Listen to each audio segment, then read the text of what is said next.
Sa isang malawak at madilim na gubat sa labas ng kahariang Albania, mahigpit ang pagkakagapos sa lalaking nagngangalang Florante. Sugatan at puno ng takot at bagabag. Halo-halo ang kanyang nararamdaman.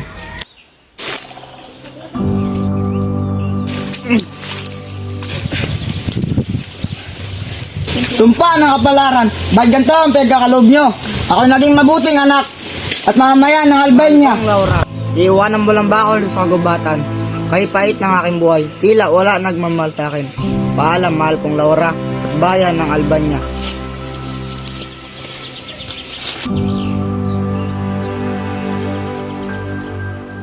Habang may isang Persyanong Moro naman ang napadpad sa kinuroonan ni Florante, siya ay si Aladdin, anak ni Sultan Ali Adab. O isang sabing palad, anong kapalaran ng iyong natatamasa?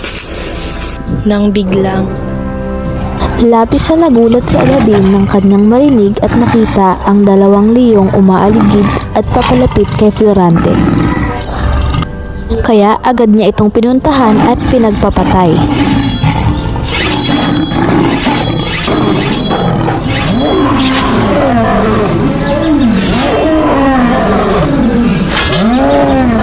Agad namang kinalas ni Aladdin sa pagkakatali si Florante at hindi rin siya nag-alinlangan na tulungan ito kahit alam niyang ito'y isang kaaway.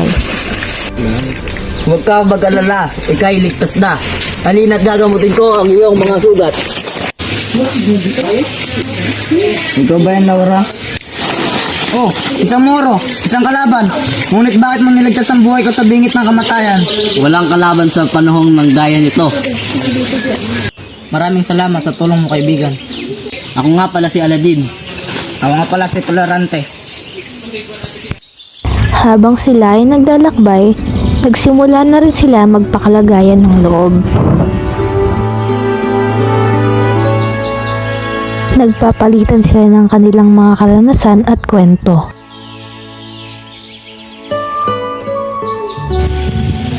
Simulan ko na ang aking kwento. Simulan ko ako ay pinanganak.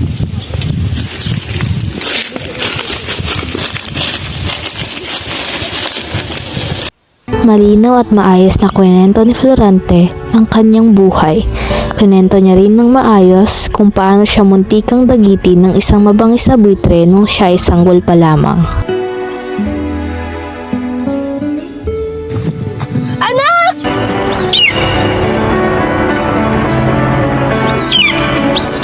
Mabangis sa buitre! Mahal na Reyna Floresca, ipagpamanhin niyo po dahil hindi ko po agad napansin ang buitre. Hindi mo na kailangan humingi ng paumanhin. Maraming salamat at niligtas mo ang aking anak sa bingit ng kamatayan. Halina punta tayo sa silid ng kanyang ama.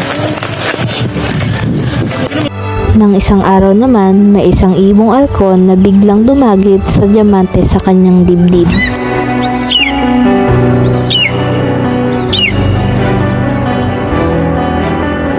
Aray! Oo, anak, ano nangyari sa'yo? Pinakit ko yung diamante ko. Yan mo na. Ang mahalaga ligtas ka, tara. Di naglaon, lumaki na si Florante. Siya ay pinadala sa Atenas upang humanap ng karunungan.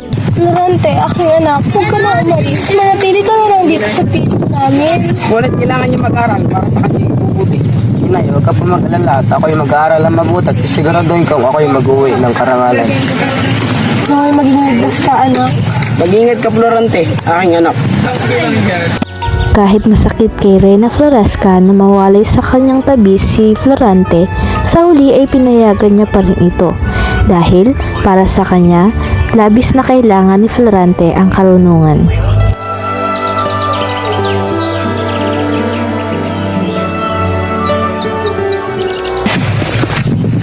Maligayang pagdating sa Atenas, Florante. Maraming salamat po, Maestro. O bakit nakapintas sa iyong mukha ang labis na kalungkutan? Ako po'y nalayo sa aking mga magulang at sa Albania, Maestro. Pilipas nila ang Florante. Halina at aking kitang ipapasya.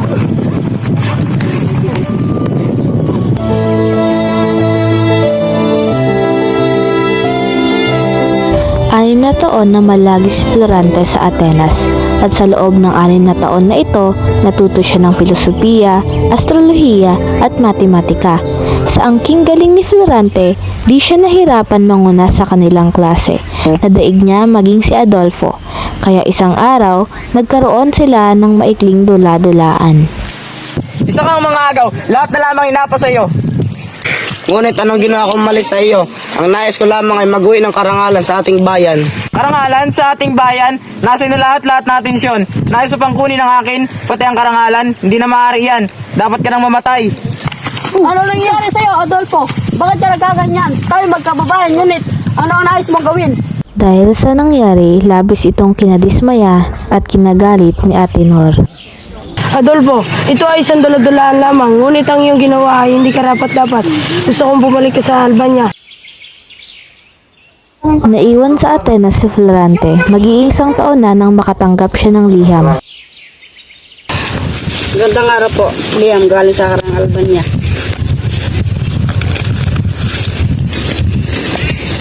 Ayon sa sulat, ay sumakabilang buhay na ang kanyang ina. Hindi maaari, mahal kong ina.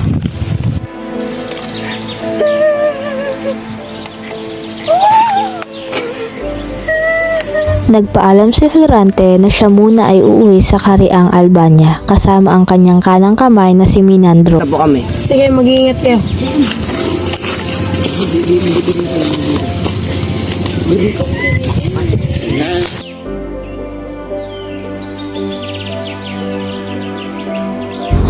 Si Florante ay naglakbay kasama si Minandro at maayos at ligtas silang nakauwi.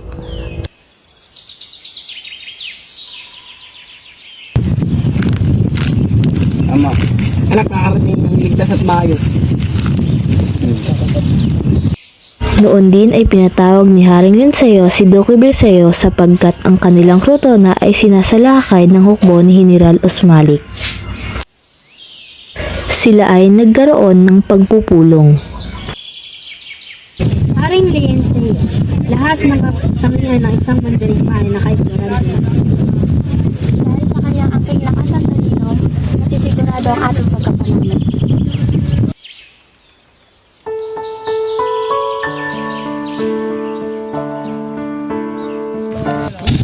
Laura, halika muna dito. Magpapakilala ako sa'yo. Ito pala si Florante. Ako nga pala sila. Ako nga po sa Florante. Sige, may iwan muna namin kayo.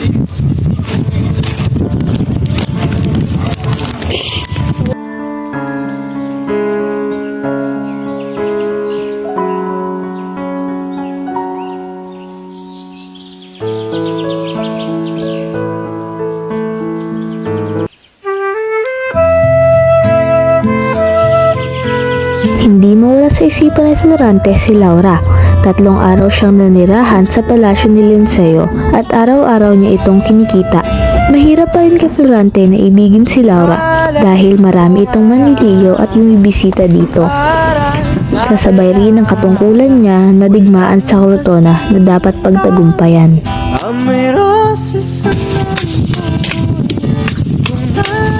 Diyan pala, Laura. Magandang araw, Florante. Gusto kitang makausap.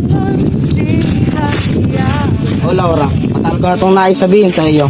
Ang iyong ganda at iyong galit ay nais kong napupusuan. Ako din, Florante. Ako yung nangangalan sa iyo. Laura, ako'y mawala ko na. Pero kumalang ko. Alam ko ang iyong parang ng masakit ng pakiusap. Pangako, ako'y babalik para sa iyo at sa Albania.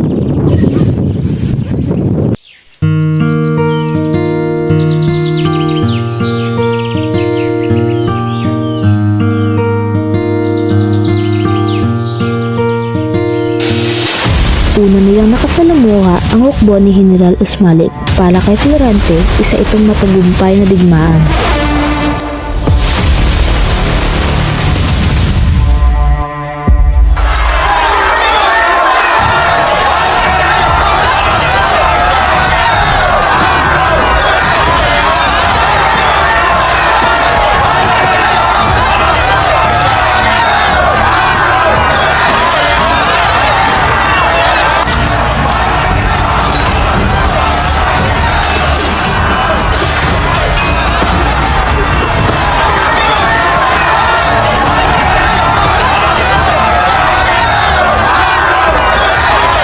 di nagtagal ay nilusog rin ng hukbo ni Miramoli ang Albania. May kung ano sa Albania na kung saan sunod-sunod itong sinasalata. Ngunit kabiguan lang ang kanilang natatanong sa kamay ni Florante.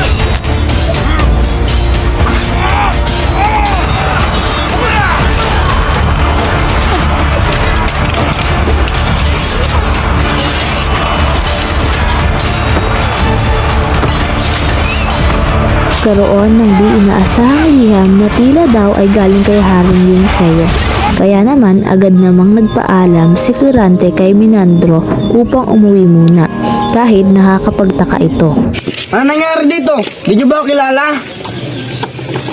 Halika, sumama ka sa amin. Mga Lilo, Adolfo, ano nangyari?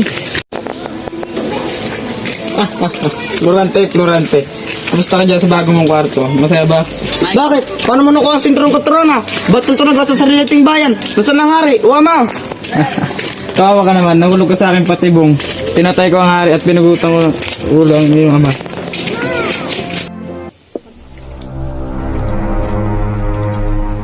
Wala sa aking kapalaran ko, ikay mabubuhay o mawawala ng hininga. Nagkasala ka sa mga mamayan ng Albania, kaya sila ang hahatol sa iyo.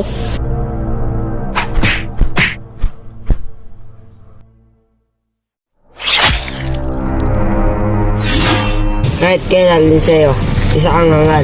Karapat-dapat kang itapon sa kamatayan. Aking anak, tulungan mo ako. Masusunod, ama.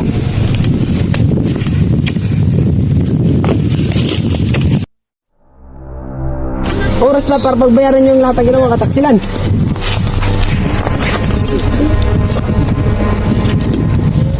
Bakit mo pa kayo taboy? Naduog na ba ang iyong buntot? Tapos ka na ngayon. Isa ka lang ding hangal. Katulad na rin sa'yo. Ha ha ha ha. Pagkalipas ng 18 araw, siya ay iitan. Saan pinangko? At ang hatol mo ay kukulong ka sa madilim na gubat.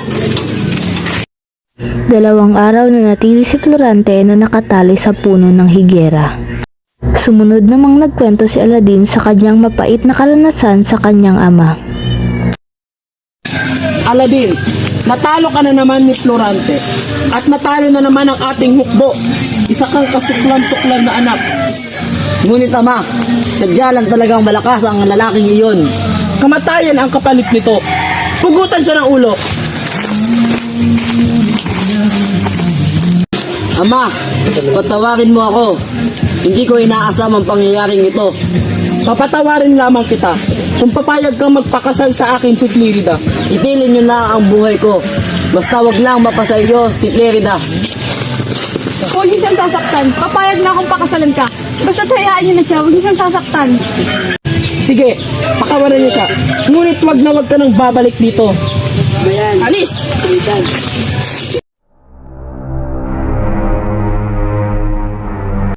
Habang sila ay naglalakbay at nagkwekwentuhan, nakarinig sila ng mga tinig ng mga babae. Ako nga pala si Clérida. Ako nga pala si Laura. Nais kong ibahagi ang aking ganito. Ang aking kasintahan na ipakasalan. Ngunit wala akong magawa dahil kailangan kong pumili kung buhay niya o puso ko. Kaya minabuti ko na lamang na magpakasal sa kanya. Nakatakot ka. Oo, dahil hindi ko kaya mawalay sa kanya.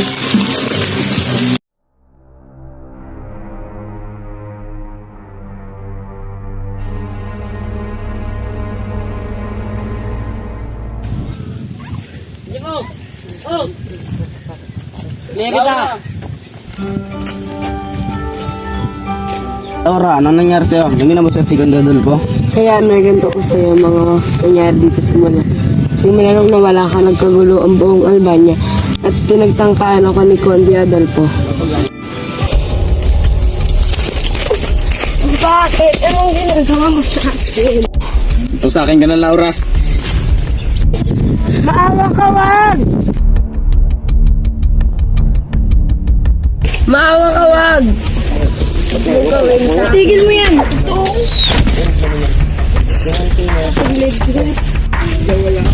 Isa kang hangal na walang galang sa babae!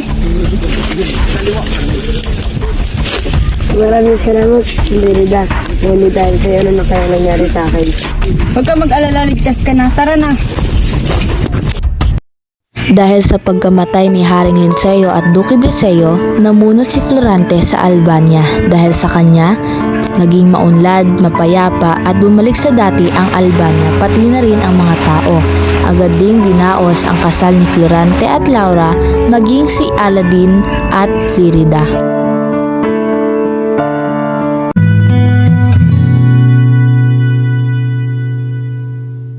You are just a dream that I once knew. Never thought I would be right for you. I just can't compare you with anything in this world. You're all I need to be with forevermore. Ikaw, Florante, tinatanggap mo pa bilang asawa si Laura? Opo. Ikaw, Laura, tinatanggap mo pa bilang asawa si Florante? Opo. Aladin, tinatanggap mo pa bilang asawa si Clarita? Opo. Ikaw, Clarita, tinatanggap mo pa bilang asawa si Aladin? Opo.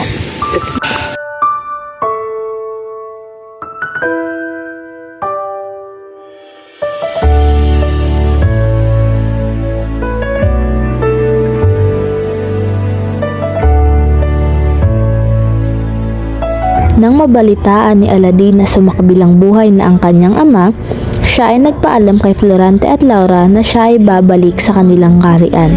Dahil para sa kanya, kahit na hindi maganda ang kanilang pinagsamahan ng kanyang ama niya pa rin ito. Nabanggit din ni Aladin na siya na ang bagong mamumuno sa kanilang kaharian. Nangako rin siyang babalikan niya ang mag-asawang si Florante at Laura. I'm in ecstasy. I am all alone without you. My days are dark without a glimpse of you. But now that you came into my life, I feel complete. The flowers bloom, the morning shines, and I can see.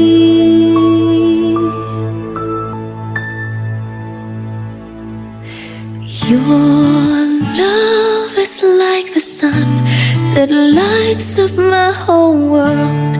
I feel the warmth inside. Your love is like the river that flows down through my veins. I feel the chill inside.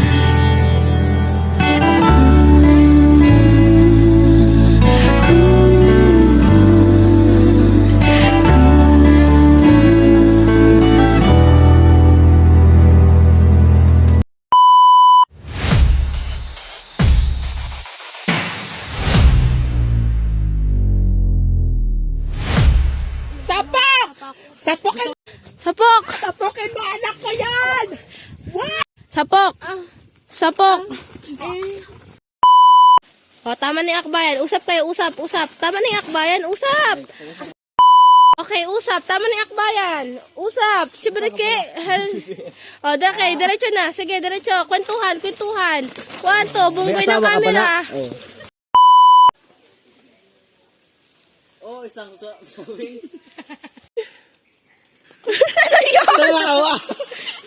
Action!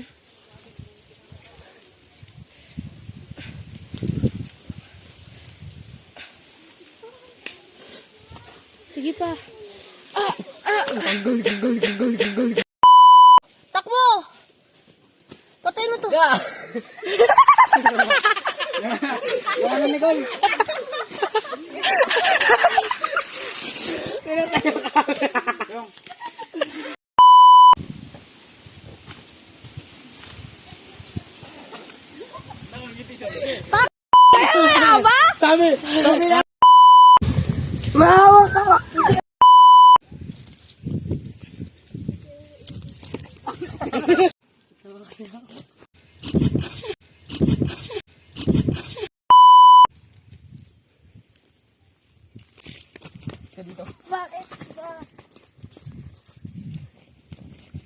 Nicole, ano yun?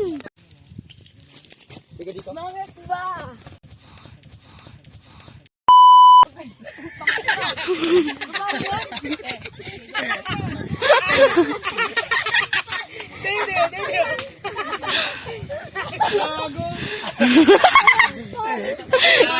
Kawawa naman si Adolfo.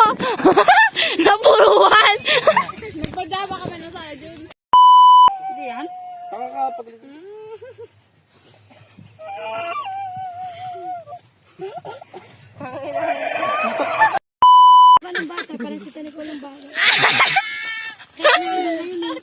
Ang ngiti naman.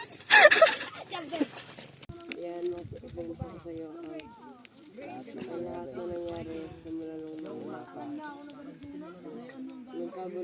Nagkagulo na.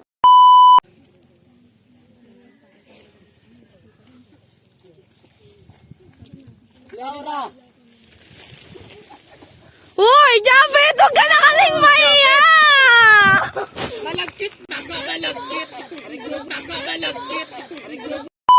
Bupanda. Lakad! Ay, si Kumbu Pandan. Ngiti! Tanan. Tan tan tanan. Tan tan tanan. Na.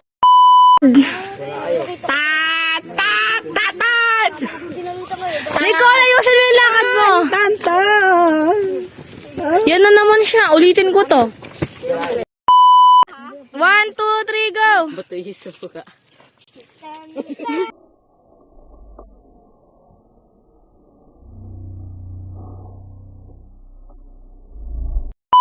Uy!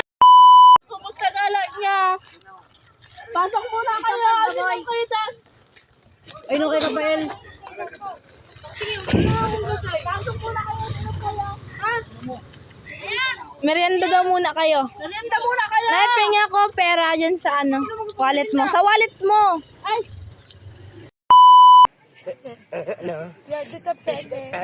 Ang dami mo Kailangan niyong makapag-aral. Kailangan niyong... Huwag kang maingay! Ang di yung makasalita ako. Halina pumunta tayo sa silid ng kanyang ama.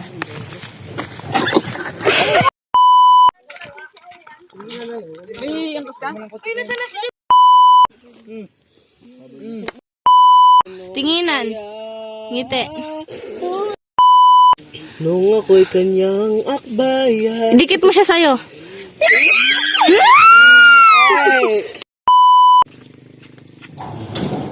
Anong kailangan nyo? isa ka bilanggo. Kailangan, Kamusta ka, Flor? Kamusta ka, Florante, sa bago mong kwarto? Maganda ba? Bakit? Paano po ito sa sentrong corona? Ano yun? Ben Jones! Ben Jones! Bina! Bina!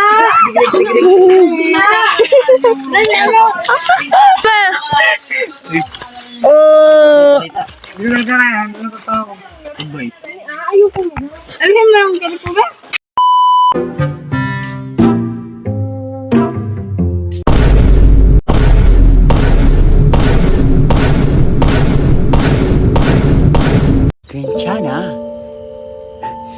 괜찮아요. 괜찮아.